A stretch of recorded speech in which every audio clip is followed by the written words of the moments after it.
Ada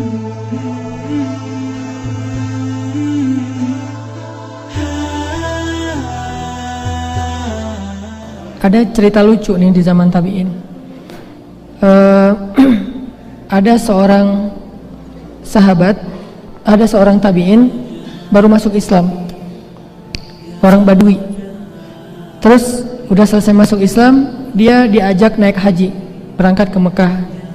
Udah selesai semua rangkaian ibadah haji, dia ngelihat di dalam Masjidil Haram ada kajian, ada taklim. Waktu itu ustadznya selebgram, namanya Abdullah ibnu Abbas. Followersnya udah banyak lah. Abdullah ibnu Abbas ini sahabat yang kata Nabi hibrul ummah, tintanya umat. Artinya semua ilmu umat Islam tintanya dari dia, Abdullah ibnu Abbas.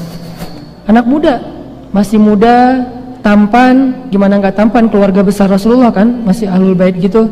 Udah gitu aura ulamanya, aura kesolehannya, jenggotnya jenggot tipis gitu, nggak setipis saya juga sih. Terus cuman nggak pakai kupluk. Nah ini Ibnu Abbas lagi taklim di Masjidil Haram. Ditanya sama laki-laki Badui tadi, itu siapa? Kata temannya, itu sahabat Nabi namanya Abdullah bin Abbas. Oh, lagi ngapain mereka? Lagi taklim. Akhirnya dia penasaran, kepo, datang hadir dalam majelis ilmu.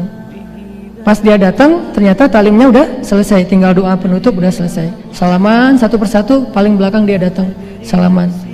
Udah selesai salaman, dia lupa dengan nama yang tadi disebutin. Tadi namanya siapa ya? Namanya juga orang Badui. Badui itu kalau kita orang kampung banget lah, orang pelosok. Dia lupa, akhirnya dia cuma ngomong gini, bro gitu. Manggilnya bro, kalau bahasa Arabnya akhi. Jadi manggil Ibnu Abbas akhi, padahal itu ulama kan harusnya manggil sayyidi atau syekh atau maulana, tapi manggilnya akhi. Bro gitu. Ibnu Abbas senyum, ada apa? Saya baru masuk Islam. Ajarkan saya tentang Islam supaya saya bisa taat sama Allah. Oh, ya udah, duduk dulu sebentar, duduk. Mau nggak saya bacakan ayat Al-Quran kepada kamu? Dia nanya, Al-Quran itu apa? Dia nggak tahu Al-Quran. Al-Quran itu firman Allah. Oh, ada juga gitu-gituan ya di dalam Islam, kata dia. Ada. Oh ya udah deh, bacain aja. Dibacalah satu ayat oleh Ibnu Abbas. Dibacain ayat tentang sedekah. Baru dibaca selesai satu ayat sedekah, dia langsung stop. Hasbuk, hasbuk. Assalamualaikum, waalaikumsalam. Pulang dia. Cuma dengan satu ayat. Dia pulang ke kampungnya, dia keluarkan hartanya sedekah aja selama setahun. Setiap hari sedekah, sedekah, sedekah, sedekah. Kenapa di ayat itu dikatakan sedekah itu akan melipat gandakan harta? Cuman itu doang modal dia. Oh, berarti kalau mau lipat ganda harta bukan dagang, tapi sedekah. Dan dia believe. Kalau kita kan berlogika rumitnya. Kalau dia saking polosnya, nggak pakai logika yang rumit, pakainya iman. Oh, berarti ada cara yang lebih jitu lagi buat jadi orang kaya, bukan berdagang, tapi sedekah. Tapi dia tetap berdagang, cuman sedekahnya rajin. Setiap hari sedekah-sedekah, makin kaya raya. Oh, bener banget nih, harus ketemu lagi nih sama orang itu. Haji lagi tahun depan, ketemu lagi. Nah sekarang dia udah hafal namanya. Ya Syekh Abdullah, udah kenalan, udah ta'arufan, udah selesai gitu. Nanya, boleh saya ajarin lagi tentang Islam? Kata Abdullah, mau saya lanjutkan ayatnya? Masih ada kelanjutan ayatnya. Dia nggak tahu kalau ayat itu masih ada kelanjutan. Dibacain lagi ayat. Tentang apa? Ayat tentang puasa. Assalamualaikum, waalaikumsalam, pulang. Setiap 2 hari sekali dia puasa. Puasa Daud, puasa aja.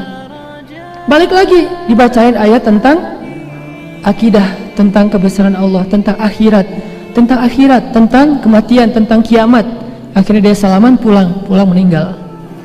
Coba lihat, semudah itu mengamalkan Islam, bukan karena dia punya wawasan yang luas, bukan karena dia seorang ilmuwan yang luar biasa, bukan ulama, tapi karena dia yakin. Satu ayat dia yakin, langsung amalkan. Satu ayat dia yakin, langsung amalkan. Belajar yakin.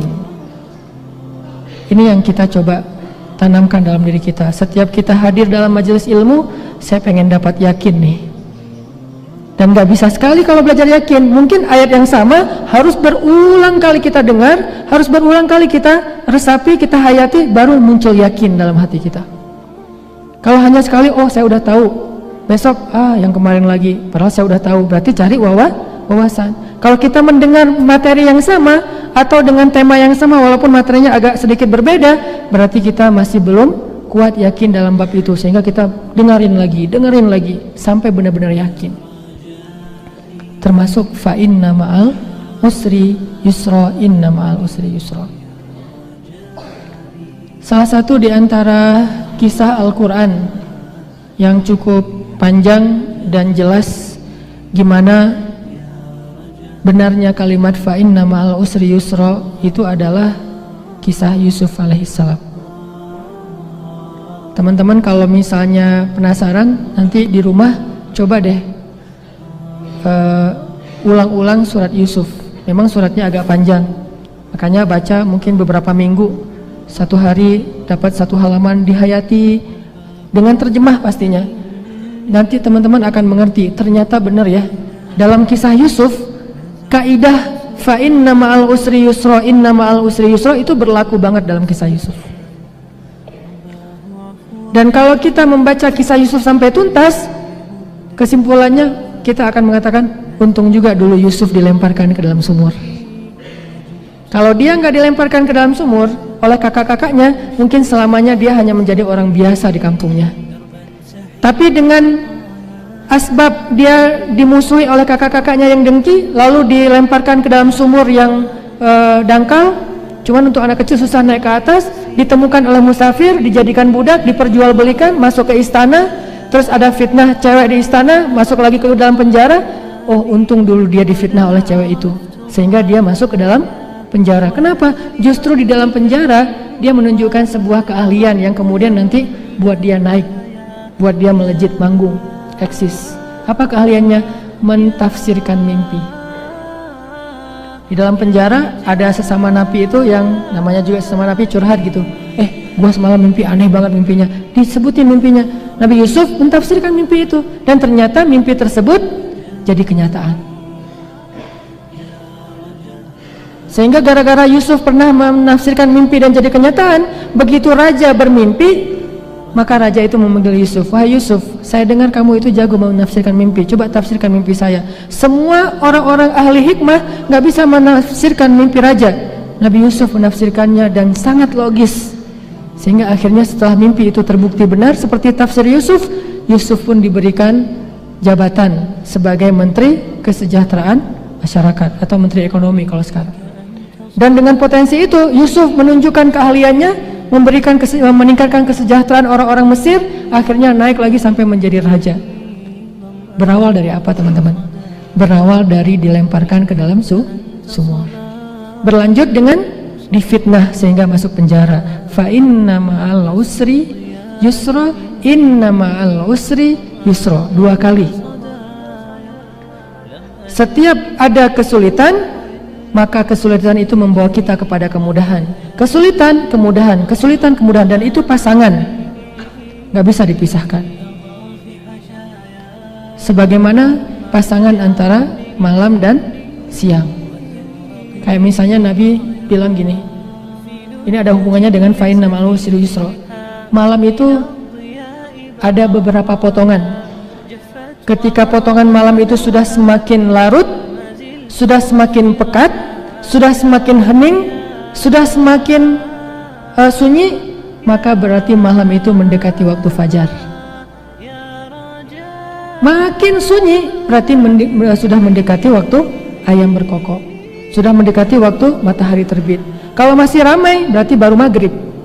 Maghrib kan ramai nih, riuh, orang baru pulang kerja segala macam. Isya orang keluar untuk ngopi bareng teman-teman, bareng keluarga, makan, cari jagung bakar. Isya jam 10 mulai pulang dari jalan-jalan keluarga.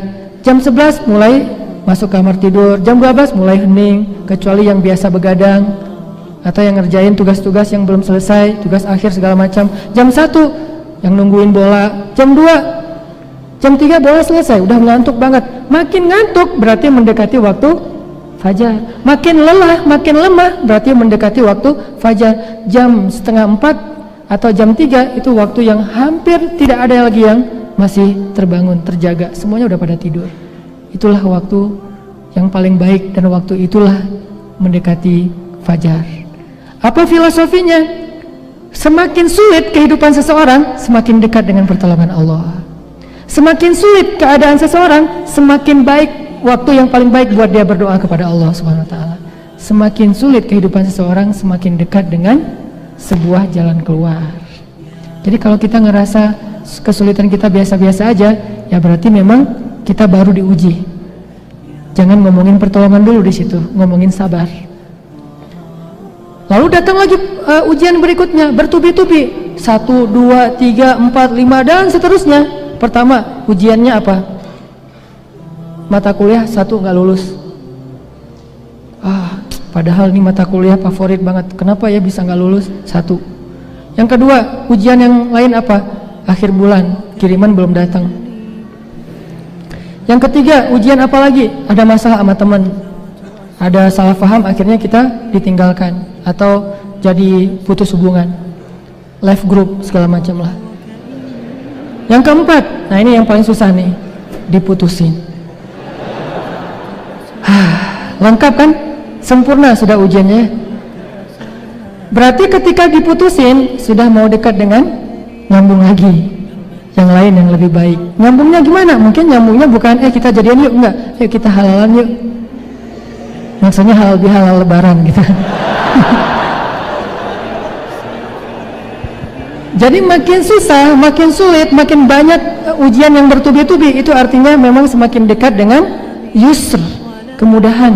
Dan kayak gitulah filosofi malam, semakin pekat, semakin sunyi, semakin lelah, semakin mendekati dengan terbitnya fajar. Makanya di dalam Al-Baqarah Allah juga bilang, Am hasibtum an tadkhulul jannata walamma ya'tikum mathalul ladzina khalaw min qablikum massathumul ba'sa'u wad-dharra'u wa zulzilu. Bukan cuma 1 ujian, 3 sekaligus. Massathumul ba'sa'u wad-dharra'u wa zulzilu hatta yaqula ar-rasulu walladzina amanu ma'ah mata nasrullah. Udah luar biasa ujiannya, maka Rasul dan orang yang beriman pun bertanya, kapan datangnya pertolongan Allah? Apa jawaban Allah?